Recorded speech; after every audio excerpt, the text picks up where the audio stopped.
Video में हम trigonometry प्रश्नावली 9.1 का पहला क्वेश्चन सॉल्व कर रहे हैं। मैंने पूरा क्वेश्चन नहीं लिखा हूँ क्योंकि क्वेश्चन लिखने में टाइम चला जाएगा। आप बुक से देख लीजिएगा, मैं डायरेक्ट यहाँ पर सॉल्यूशन कर देता हूँ क्वेश्चन का। यहाँ पर कह रहा है कि सर्कस का एक कलाकार 20 मीटर लंबी डोर वाली रस्सी पर चढ़ रहा है। तो लंबी डोर वाली रस्सी पर चढ़ता तो हमेशा नीचे से ऊपर की ओर चढ़ता है, नीचे से ऊपर की ओर चढ़ता है। तो ये ज़मीन है, ठीक है, ज़मीन का समतल है, तो ये 20 मीटर होगा, ठीक है। और यहाँ से मैं परपेंडिकुलर डाल देता हूँ, ठीक है। अब ये क्वेश्चन में कह रहा है, क्वेश्चन में कि भूमि स्तर के साथ डोर बनाया गया कोण 30 डिग्री है। ये जो डोर है वो भूमि से 30 डिग्री का कोण बना रहा है, ठीक है, भूमि से। तो हमको कह रहा है कि खंभे की ऊंचाई ज्ञात करें। ये खंभा है, खंभा के यहाँ पर ऊंचा बांध दिया गया है। मानते A point, B point, C point है। तो एक खंभा बांध दिया गया और एक ज़मीन पर है जो कि ज़मीन से 30 डिग्री का कोण बनाता है। तो हमको ए बी हाइट निकालना है, खंभा के ऊंचाई निकालना है। तो देखो हमको ये कोण पता है, तो जो कोण पता रहता है और जो साइड पता रहता है ना, उसके अनुसार हम सॉल्व करेंगे। तो हमको क्या निकालना है, हमको निकालना है ये हाइट, और दिया हुआ साइड क्या है, ये कर्ण है ना, हाइपोटेनस। और इसके सामने ये एंगल दिया होता है, एंगल के सामने वाला भुजा हमको निकालना है। और एंगल के सामने वाला भुजा क्या होता है, परपेंडिकुलर होता है। परपेंडिकुलर और ये कर्ण, मतलब कि लंब और कर्ण में क्या संबंध होता है, जो हमको कोण पता रहेगा उसी कोण के अनुसार निकालेंगे। तो हमको ये कोण पता है, तो इस कोण के सामने वाली भुजा क्या होता है, लंब होता है। तो लंब और ये कर्ण दिया हुआ, तो लंब और कर्ण में क्या संबंध होता है, लंब और कर्ण में दो ही संबंध होता है। एक साइन थीटा वाला कर्ण संबंध होता है और एक इसके उल्टा कौशिक थीटा वाला। तो कोई भी हम फार्मूला लगाएंगे तो आंसर आ जाएगा, लेकिन हम यहाँ पर साइन थीटा का ही लगाएंगे। मतलब कि साइन 30 डिग्री जो दिया हुआ है वो लगाएंगे कि साइन 30 डिग्री बराबर क्या होगा, लंब बटे कर्ण। साइन 30 डिग्री बराबर क्या होता है, लंब बटे कर्ण। यहाँ पर लंब कितना है, ए बी, और कर्ण कितना है, ए सी। तो साइन 30 डिग्री का मान क्या होता है, साइन 30 डिग्री का मान होता है 1/2। लंब ए बी तो हमको निकालना है क्योंकि पता नहीं है, और ए सी का वैल्यू दिया हुआ है 20, ठीक। और हम तिरछी गुना कर देंगे, 20 गुना 1 करेंगे, 20 गुना 1, और A B Guna 2, A B गुना 2। इधर 2 गुना है तो इधर आके क्या होगा, भागा हो जाएगा। तो 20/2 बराबर ए बी।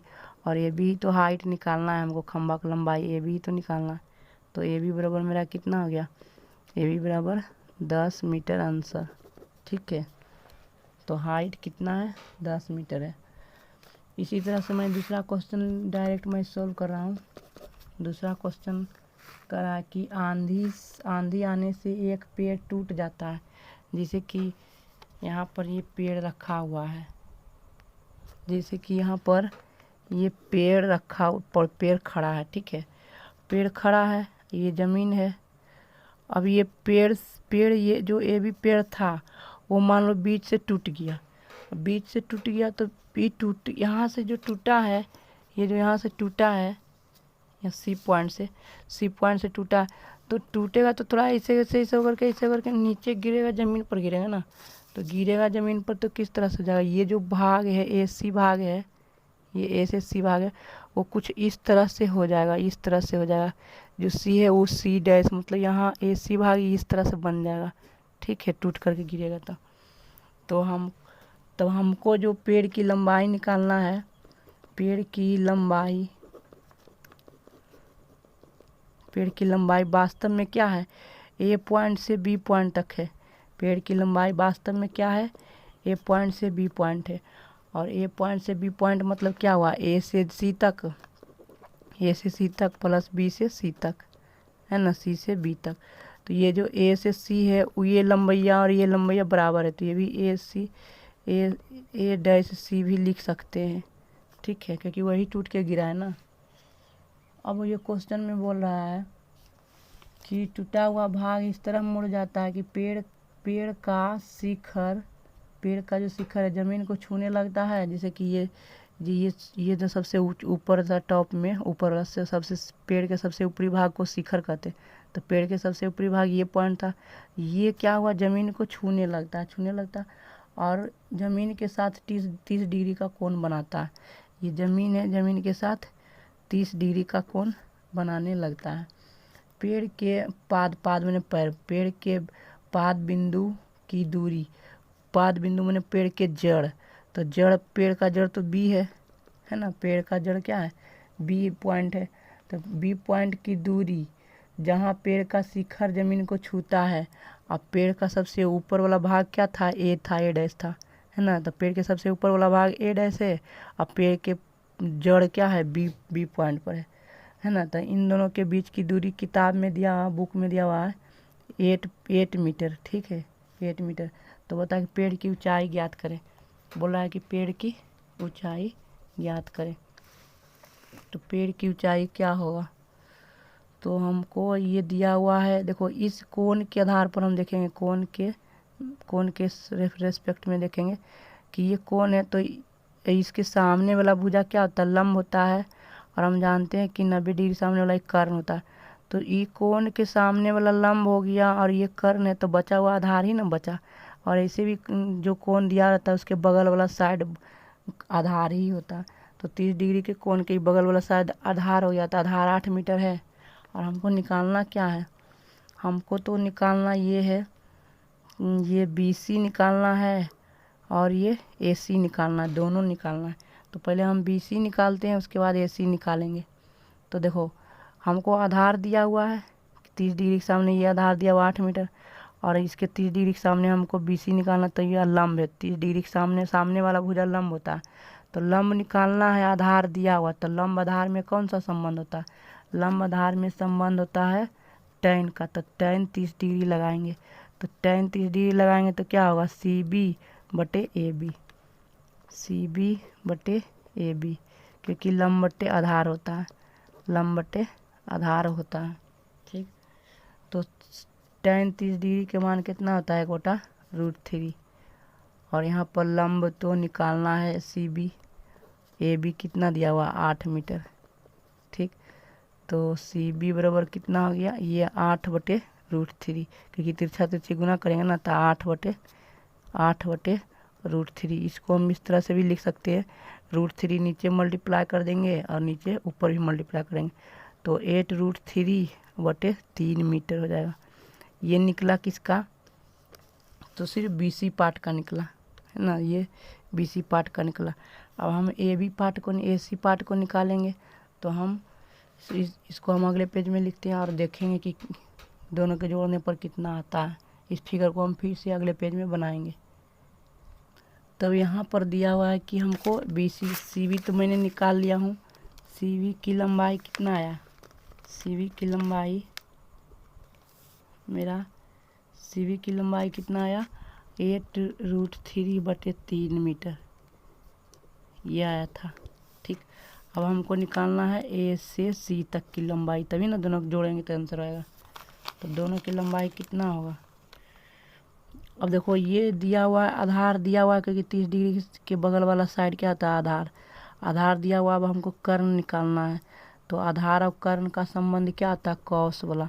तो कॉस, ये 30 डिग्री दिया हुआ, तो 30 डिग्री लगा दिए, तो कॉस 30 डिग्री बराबर क्या होगा, आधार बटे कर्ण। तो यहाँ पर आधार क्या है, AB डैश, और कर्ण क्या है, AC डैश। तो कॉस 30 डिग्री के मान होता है √3/2 बराबर AB डैश बराबर 8 दिया हुआ है, और AC डैश निकालना है, A डैश C निकालना है। तो क्या होगा, तिरछा तिरछी गुना करेंगे, तो 8 दूनी 16/√3। तो AC बराबर क्या होगा, 8 दूनी 16/√3 मीटर, ठीक है।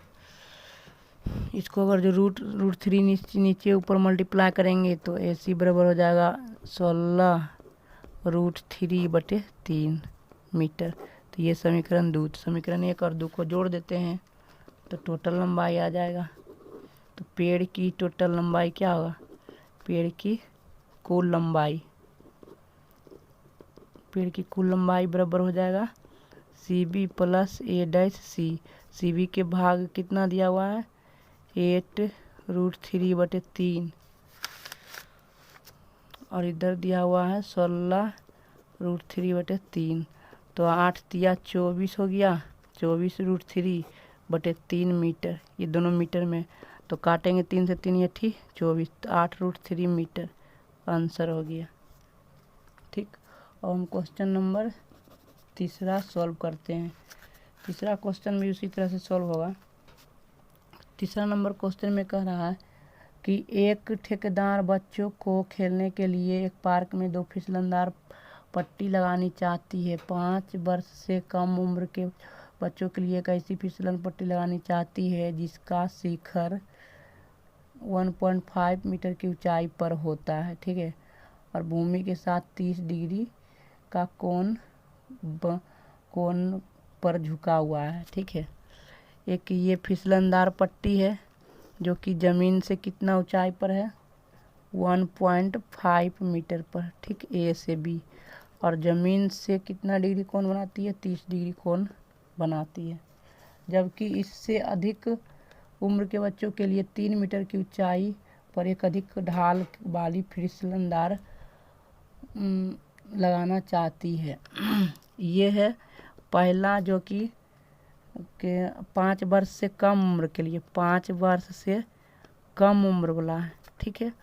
और ये मैं जो फिगर बना रहा हूँ ये जो है ये भी वही है C माना DEF, लेकिन ये क्या है 5 वर्ष से ज़्यादा के लिए, 5 वर्ष से अधिक के लिए, ठीक है। तो इसकी लंबाई 3 मीटर ऊंचाई दिया हुआ है, 3 मीटर की ऊंचाई पर होता है और 60 डिग्री का कोण बनाता है, ठीक है, जो कि ज़मीन से 60 डिग्री के कोण बनाता है। ये क्वेश्चन में बोला हुआ है। तो बोला है कि प्रत्येक फिसलनदार पट्टी की लंबाई क्या हुआ, ये DC क्या है फिसलनदार पट्टी है, ठीक है, फिसलनदार पट्टी है, ये भी फिसलनदार पट्टी है जो कि 5 वर्ष से कम उम्र के बच्चों के लिए, 5 वर्ष से कम बच्चों के लिए। तो हमको निकालना है DC, DF और AC निकालना है दोनों में, तो आसानी से निकाल लेंगे।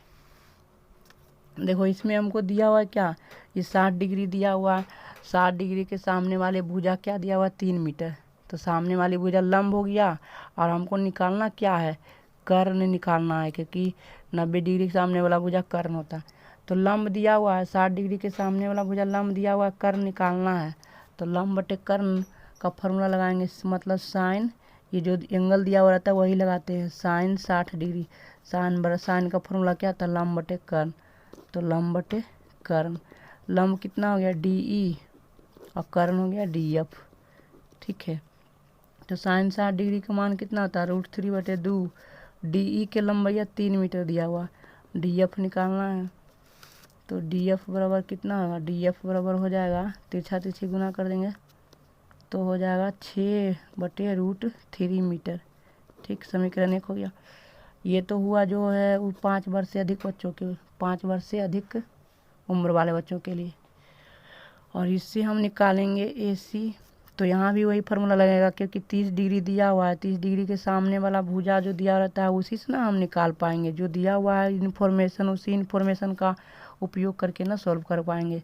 तो 30 डिग्री के सामने वाली भुजा लंब होता है, हमको निकालना है कर्ण, तो लंब और कर्ण में संबंध क्या होता है, लंब और कर्ण में संबंध होता है साइन वाला, तो साइन ये 30 डिग्री दिया होता है 30 डिग्री लिखेंगे, 30 डिग्री का ही फार्मूला लगाएंगे, तो साइन 30 डिग्री बराबर क्या होता है लंब बटे कर्ण लिखेंगे।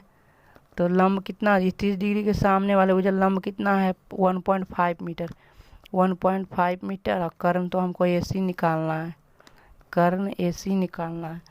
तो 30 डिग्री का मान होता है 1/2 और 1.5 बटे AC, तो हम तिरछा तिरछी गुना कर देंगे, तो 1.5 15 1.5 मतलब 1.5 गुना 2 तो 3 हो जाएगा, तो AC बराबर क्या होगा 3 मीटर।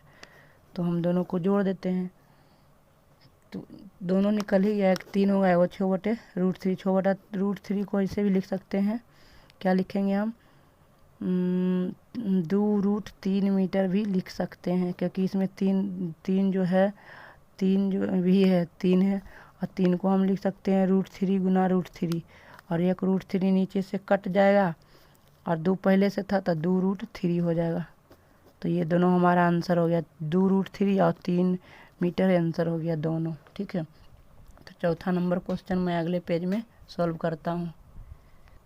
इस क्वेश्चन में कह रहा है, चौथा नंबर क्वेश्चन में कह रहा है कि भूमि के एक बिंदु से जो मीनार के पैर से 30 मीटर की दूरी है, मान लेते हैं कि ये मीनार है, खड़ा है एकदम तार जैसा।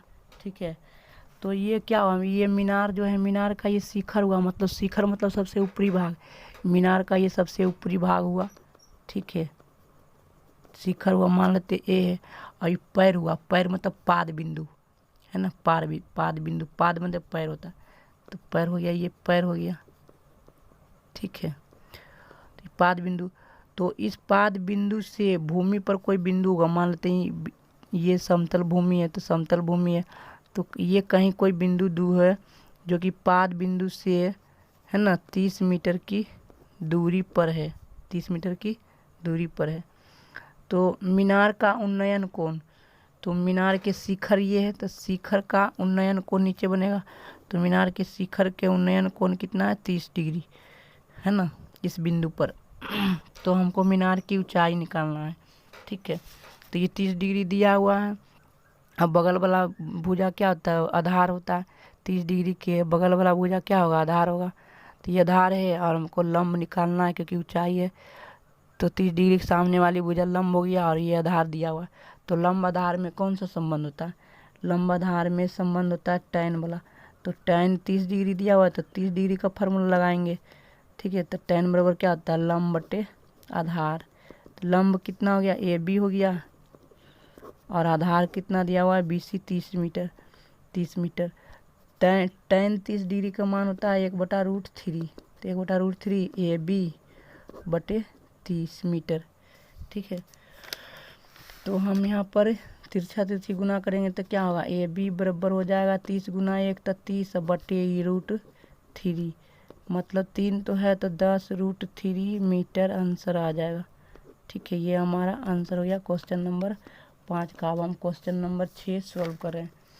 क्वेश्चन नंबर 6 में कह रहा है, क्वेश्चन पढ़ लो बुक से। ठीक है, इसमें कह रहा है कि भूमि से 60 मीटर की ऊंचाई पर एक पतंग उड़ रही है। भूमि से, ये भूमि है, भूमि से 60 मीटर की ऊंचाई पर एक पतंग उड़ रही है। ठीक है, ये पतंग उड़ रही है इस बिंदु पर। ठीक है, ठीक उड़ रही है। पतंग में लगी डोर अस्थायी रूप से भी भूमि के एक बिंदु से बांध दिया गया है। ये पतंग है, यहाँ से भूमि से हम एक बिंदु में बांध दिए हैं सी पर। ठीक है, भूमि के साथ डोरी का झुकाव, मतलब ये भूमि है, ये भूमि है और ये डोरी है, तो डोरी के बीच का कोण कितना दिया हुआ है, 60 डिग्री दिया हुआ है। ठीक है, तो बताइए कि डोरी की लंबाई क्या होगा, AC की लंबाई हमको निकालना है, डोरी है तो डोरी की लंबाई निकालना है, AC की लंबाई निकालना है, ये निकालना है। और 60 डिग्री के सामने वाला भुजा क्या होता है, लंब होता है, तो ये लंब हो गया और ये कर्ण हो गया। डोरी क्या है, 90 डिग्री के सामने वाला भुजा कर्ण होता है, तो 60 डिग्री के सामने भुजा लंब है और ये कर्ण है, कि जो हमको निकालना है डोरी AC। तो लंब और कर्ण में क्या संबंध होता है, लंब और कर्ण साइन वाला संबंध होता है। तो साइन 60 डिग्री दिया होता है, साइन 60 डिग्री बराबर क्या होगा, लंब बटे कर्ण। तो लंब मेरा क्या होगा, 60 डिग्री के सामने बोला वो जो भुजा लंब क्या है, AB जो कि 60 मीटर दिया हुआ है बटे AC निकालना है।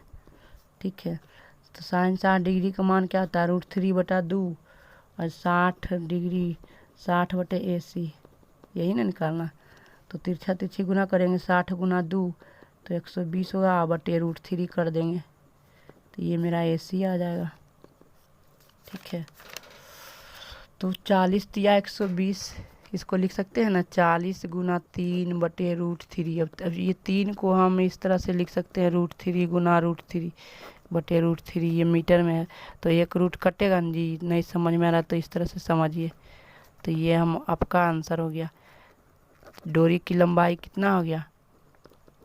डोरी की लंबाई 40√3 मीटर आंसर हो गया। ठीक है, तो मैं नेक्स्ट क्वेश्चन अगले पेज में सॉल्व करता हूँ, यहाँ पर तो जगह नहीं है।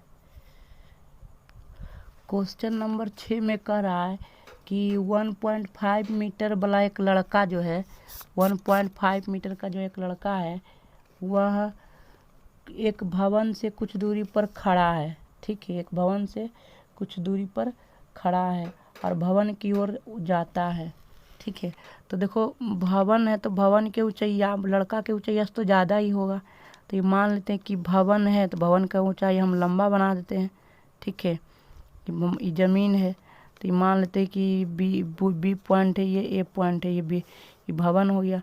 और लड़का की ऊंचाई ये भवन जो है, भवन से तो कुछ दूर पर ही लड़का होगा। तो ये मान लेते हैं कि ये लड़का के लंबैया है सी से डी। ठीक है, तो लड़का का लंबैया 1.5 मीटर दिया हुआ है क्वेश्चन में, और 30 मीटर ऊंचे भवन की लंबाई जो दिया हुआ है वो ए बी बराबर, तो वो 30 मीटर दिया हुआ है। ठीक, बोल रहा है कि बच्चा जो है वो भवन की ओर जाता है, तब उसकी आंख से भवन के शिखर का उन्नयन कोण 30 डिग्री से 60 डिग्री हो जाता है। मतलब शुरू में बच्चा के जो था लड़का, उसका इस भवन के शिखर का उन्नयन कोण 30 डिग्री था। शिखर मतलब सबसे ऊपरी भाग, भवन का ऊपरी भाग क्या था?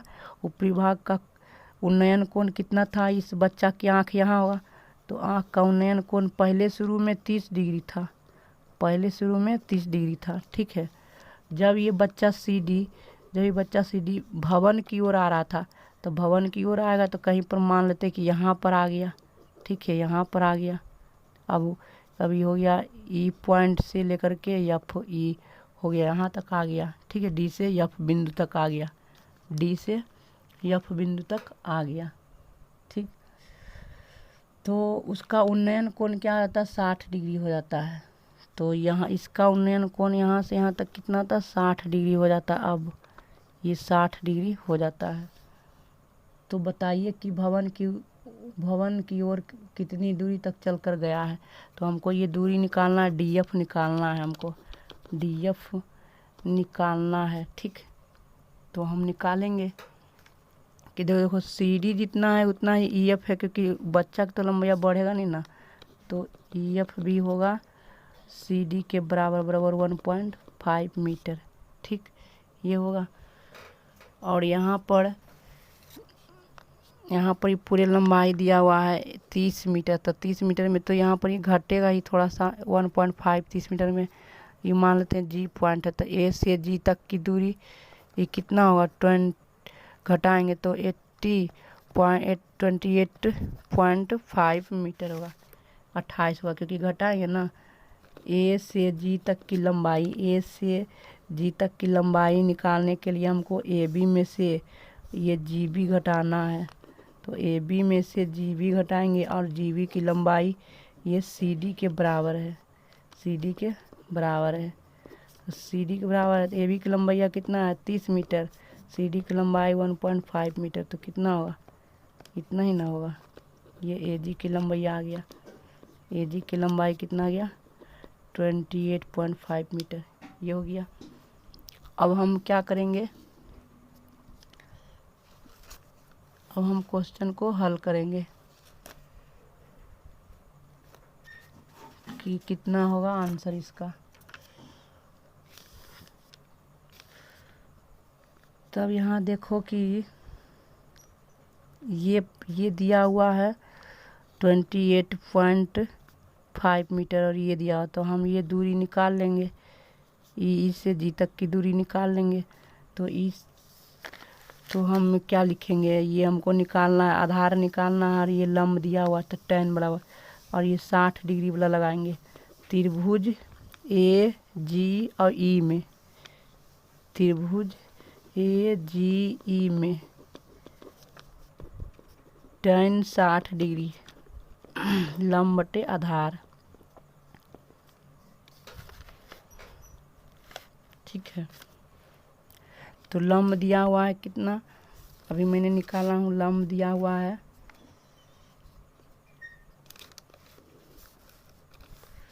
लंब दिया हुआ है AG और आधार हमको EG निकालना है, E से G EG। तो tan 60 डिग्री का मान होता है √3 और AG के लंबाई दिया हुआ है कितना 28.5, EG निकल जाएगा। तो EG बराबर क्या होगा, EG बराबर होगा 28.5 बटे √3 मीटर, क्योंकि डिवाइड करेंगे √3 से। और अब हम क्या लिखेंगे,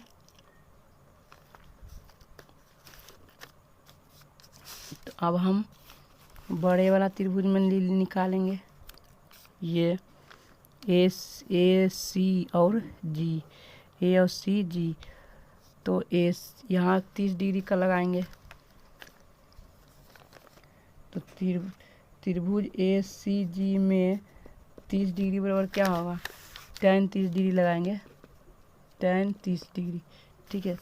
tan 30 डिग्री लगाएंगे, फिर मैं फिगर बना देता हूँ, कुछ इस तरह से था, ऐसे फिर समझ में नहीं आएगा। ये ई था जी था 60 डिग्री, ये 30 डिग्री है, ये पॉइंट A है, ये तो ये tan 30 डिग्री बराबर क्या होगा, लंब होगा, तो इसके सामने वाला भुजा लंब AG हो गया, AG। और आधार तो क्या होगा, ये से C से लेकर के G तक, C से लेकर के G तक। tan 30 डिग्री का मान क्या आता है, 1/√3 हो गया। इसका AG की लंबाई तो दिया था 28.5 मीटर। तो यहाँ पर क्या होगा 28.5 मीटर बटे CG। तो CG को देखो, CG को हम ब्रेक करके लिख सकते हैं CE plus EG, CE plus EG, ठीक है, ब्रैकेट में बंद करते हैं। तो इसको हम मल्टीप्लाई करेंगे तिरछा तिरछी, तो क्या होगा CE प्लस EG बराबर 28.5 गुने √3 मीटर, ठीक। अब EG का वैल्यू देखो दिया हुआ, तो EG को हम इधर घटा देंगे तो CE निकल जाएगा, CE बराबर क्या होगा 28.5 इंटू √3, और इसमें से हमको घटाना पड़ेगा 20, EG घटाना पड़ेगा, EG इधर में हम घटा देते हैं EG। तो EG घटाएंगे तो कितना होगा, यहाँ से EG का वैल्यू कितना है, EG का वैल्यू 28.5 बटे √3 है। तो हम लिखेंगे 28.5 बटे √3 मीटर। अब देखो यहाँ पर, यहाँ 28.5 कॉमन है, तो 28.5 कॉमन ले लेंगे, और यहाँ LCM तो 3 हो जाएगा, 3 में से 1 गया बटे √3, तो कितना होगा 28.5 गुने 2 बटे √3, ये CE का वैल्यू आ गया, ठीक। यही हमारा आंसर था CE, क्योंकि हमको CE दूरी तो ही निकालना था, तो 28 दूना 56, 29 हो जाएगा, 57 हो जाएगा, 57 बटे √3 मीटर, ठीक है। तो 57 बटे √3 तो मतलब 19√3 मीटर हो गया आंसर। अब तुमको लगता होगा कि CE क्यों आंसर होगा, तो CE तो दूरी आदमी वो चला है बच्चा, ये CE तो ही तो दूरी है। पहले कहाँ था, पहले बच्चा यहाँ था CD तक, उसके बाद आया F तक, तो ये C पॉइंट जो है, C पॉइंट E तक गया, वही मतलब कि D पॉइंट जो है F तक गया, तो यही तो DF की लंबाई ही तो CE की लंबाई है। तो CF बराबर क्या आ गया DF, और यही दूरी हमको निकालना था कि कितना दूरी चल के गया, तो उसका कोण बदला, तो DF की लंबाई CE की लंबाई ही DF की लंबाई है, तो यही हो गया 19√3 मीटर आंसर, ठीक है। ये हमारा आंसर हो गया क्वेश्चन नंबर 6 का। तो अब हम क्वेश्चन नंबर 7 अगले पेज में लिख करके सॉल्व करते हैं। इस क्वेश्चन में कह रहा है, क्वेश्चन नंबर 7 में कह रहा है, ये NCERT का क्वेश्चन है कि भूमि के एक बिंदु से 20 मीटर ऊंचे भवन के शिखर पर लगी एक संचार मीनार के तल और शिखर के उन्नयन कोण कितना है क्रमशः दिया हुआ, ठीक है। एक भूमि है, ये भूमि है, ये भवन है। तो भवन 20 मीटर भवन जो है उस पर है ना, भूमि के एक बिंदु से 20 मीटर ऊंचे भवन, ठीक है। ये 20 मीटर ऊंचा भवन है। 20 मीटर ऊंचा भवन के शिखर पर लगी एक संचार मीनार। संचार मीनार हम एक दूसरा बनाते हैं, मान लेते हैं ये है, ठीक है। ये ए से लेकर के डी तक की लंबाई जो है वो मीनार है, ये मीनार है। और ये जो ए से बी तक की लंबाई जो है वो भवन है, ठीक है। तो ये एक भूमि पर कोई बिंदु होगा के तल, तो ये मीनार जो है, तो मीनार का तल ये हो गया, ए पॉइंट तल हो गया। तो इस ए पॉइंट का उन्नयन कोण कितना है, 45 डिग्री, ठीक। और शिखर का उन्नयन कोण कितना है, तो पूरे मिला करके 60 डिग्री। तो ये एंगल क्या होगा, ये एंगल 15 डिग्री होगा, ऑब्वियस सी बात है। तो मीनार की ऊंचाई ज्ञात करें, ये बोल रहा है। तो हम मीनार की ऊंचाई निकाल देंगे, ठीक है। मीनार की ऊंचाई निकाल लेंगे।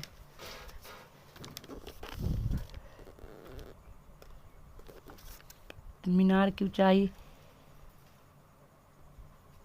कैसे हम निकालेंगे, तो पहले हम यहाँ पर हमको तो ए से डी की भाग निकालना, ए से डी के भाग निकालना।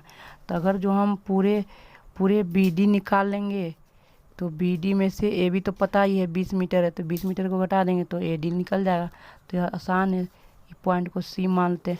तो त्रिभुज डी बी सी में, त्रिभुज डी बी सी में ये बड़ा वाला त्रिभुज में कितना कोण बना रहा है, पूरे 60 डिग्री है। और वही कोण हमको चाहिए, 60 डिग्री है। तो 60 डिग्री के सामने वाली भुजा क्या होता है, लंब होता है। तो लंब हमको चाहिए, तो लंब बी डी है ना। तो tan 60 डिग्री लगा देंगे, तो लंब बटे आधार हो जाएगा, ठीक है। लंब बटे आधार हो जाएगा। तो यहाँ पर ये ही हम लेंगे BC आधार, क्योंकि आधार दोनों में कॉमन है ना। ये छोटा वाला त्रिभुज में भी BC है और बड़ा वाला त्रिभुज में भी BC है। दो के BC हट जाएगा तो मेरा आंसर हो जाएगा। इस बात को ध्यान रखो, और फिर नहीं तो दिक्कत हो जाएगा, है ना। दूसरा चीज़ लिखेंगे तो यही एक इम्पोर्टेंट कंसेप्ट है कि BC की लंबाई दोनों त्रिभुज में है, ABC में भी है और बड़ा त्रिभुज में भी है। तो हम इसीलिए tan लगा रहे हैं। दूसरा चीज़ लगाएंगे तो आंसर नहीं आएगा, tan नहीं लगाना पड़ेगा। tan और कोट tan या कोट लगाएंगे तभी आंसर आएगा। इस बात को ध्यान रखो, क्योंकि BC कॉमन है। तो लंब, यहाँ पर लंब क्या होगा, पूरा tan 60 डिग्री पूरे ले रहे हैं ना, तो पूरे ले रहे हैं तो पूरे बड़ा वाला भुजा होगा BD। तो BD हो गया मेरा लंब और आधार हो गया क्या, BC। तो यहाँ से BC का वैल्यू आ जाएगा BD बराबर, BD को देखो, BD को हम लिख सकते हैं ना तोड़ करके, इसको ऐसे ही रहने देते हैं सब। BC हम सिर्फ निकालते हैं। tan 60 डिग्री का मान क्या होता है, √3 होता है। और BD बटे BC, तो BC यहाँ से मेरा क्या, BC ही निकालना है आधा। जो दोनों त्रिभुज में भुजा कॉमन रहता है, कॉमन भुजा ही निकालेंगे, ठीक है। तो कॉमन भुजा BC है, BC दोनों त्रिभुज में, तो हम BC ही निकालेंगे। तो BC बराबर क्या होगा, BD और भागा 3, BD भागा √3। ये समीकरण 1 हो गया। और दूसरा त्रिभुज, छोटा वाला त्रिभुज में ये पॉइंट A है, ACB में, त्रिभुज ACB में 45 डिग्री का कोण बन रहा है। इस बात को ध्यान रखो, ठीक है। 45 डिग्री का कोण बन रहा है, तब यहाँ पर क्या होगा, tan 45 डिग्री लिखेंगे। tan 45 डिग्री पर क्या होता है, लंब। तो लंब हो गया AB, तो लंब बटे आधार। तो लंब हो गया AB, आधार हो गया BC, ठीक है। तो tan 45 डिग्री का मान 1 होता है। AB बराबर 20 मीटर तो दिया हुआ ही है, बटे क्या होगा, BC, ठीक। तो यहाँ से BC का वैल्यू कितना आ गया, BC का वैल्यू 20 मीटर आ गया, समीकरण 2। और हम क्या करेंगे, ज़रूरत भी नहीं था लेकिन हम फिर भी निकाल लिए हैं। तो BC का वैल्यू हम समीकरण 1 में रखेंगे, BC के जगह पर। तो समीकरण 1 से क्या होगा, समीकरण 1 से यहाँ पर BC जब रखेंगे, BC बराबर 20 रखेंगे, तो BD बटे √3, ठीक। ये हो गया। और हम बी डी को लिख सकते हैं, बी से लेकर के तक बी ए और प्लस ए डी। और बी ए का वैल्यू तो 20 दिया हुआ ही है, तो 20 यहाँ पर हम रख देंगे। √3 भी है, इस बात को ध्यान रखो, √3। तो हम यहाँ पर रख देंगे वैल्यू 20/20 प्लस ए डी बटे √3। ठीक, जिसको 3 से गुना कर देंगे हम इधर, तो क्या होगा 20√3 बराबर 20 प्लस ए डी। तो यहाँ से निकल जाएगा ए डी का वैल्यू 20√3 माइनस 20। तो ए डी का वैल्यू कितना हो गया, 20 कॉमन लेंगे, √3 माइनस 1 मीटर। ये हमारा मीनार की ऊंचाई निकल गया। ए डी ही तो निकालना था। ठीक है, तो हमारा आंसर आ गया। तो अब हम नेक्स्ट क्वेश्चन अगले पेज में लिख करके सॉल्व करते हैं। क्वेश्चन नंबर 8 में क्वेश्चन कह रहा है कि एक पेडस्टल के शिखर पर एक 1.6 मीटर ऊंची मूर्ति लगी है। ठीक है, पेडस्टल मतलब कुछ चबूतरा जैसा रहता है ऊंचाई, तो उसका भी कुछ ऊंचाई होगा। मान लेते हैं कि ए भी होगा, कुछ तो कुछ होगा। ठीक है, तो 1.6 मीटर ऊंची मूर्ति लगा हुआ है।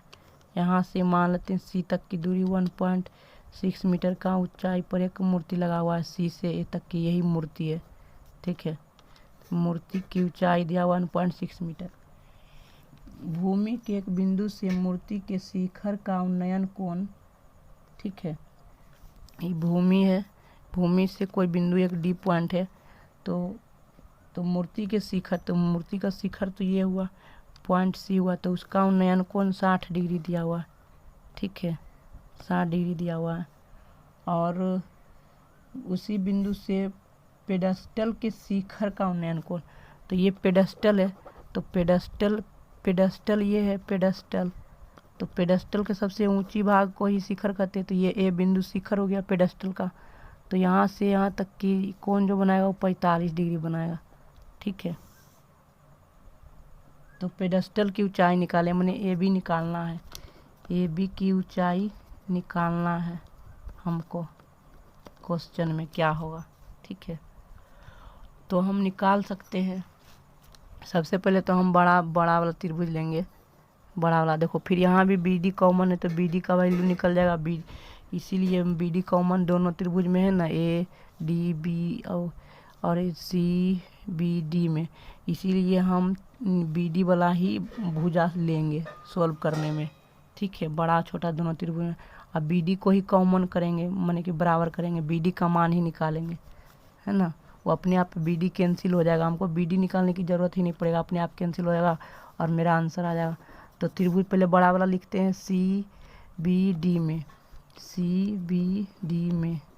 तो बड़ा वाला त्रिभुज देखो 60 डिग्री दिया हुआ, तो 60 डिग्री के सामने वाला भुजा ये सी बी लंब हो जाएगा, लंब, और ये बी डी हमको लेना ही लेना है, तो आधार, तो लंब और आधार में संबंध सिर्फ tan बताता है, तो tan 60 डिग्री बराबर क्या हो जाएगा, लंब बटे आधार।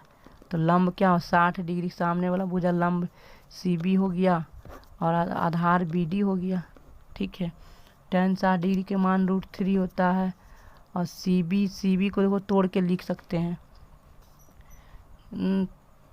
सी बी को हम तोड़ के लिख सकते हैं 1.6 और ए बी, है ना, पूरे सी से लेकर के बी तक को क्या लिखेंगे 1.6 प्लस ए बी, तो 1.6 प्लस ए बी, और हमको ए बी ही निकालना है, इस बात को ध्यान रखो, बटे बी डी। तो यहाँ से बी डी की वैल्यू क्या आ जाएगा, बी डी की वैल्यू होगा 1.6 प्लस ए बी और होल डिवाइडेड बाई √3। ये समीकरण 1 हो गया। ये पिछले तरह का ही क्वेश्चन है। ठीक है, और अब हमको छोटे त्रिभुज में लिखना है। छोटे त्रिभुज में ये 45 डिग्री दिया हुआ है, तो यहाँ से भी हम बी डी निकाल लेंगे, है ना, त्रिभुज 45 डिग्री का लगाएंगे।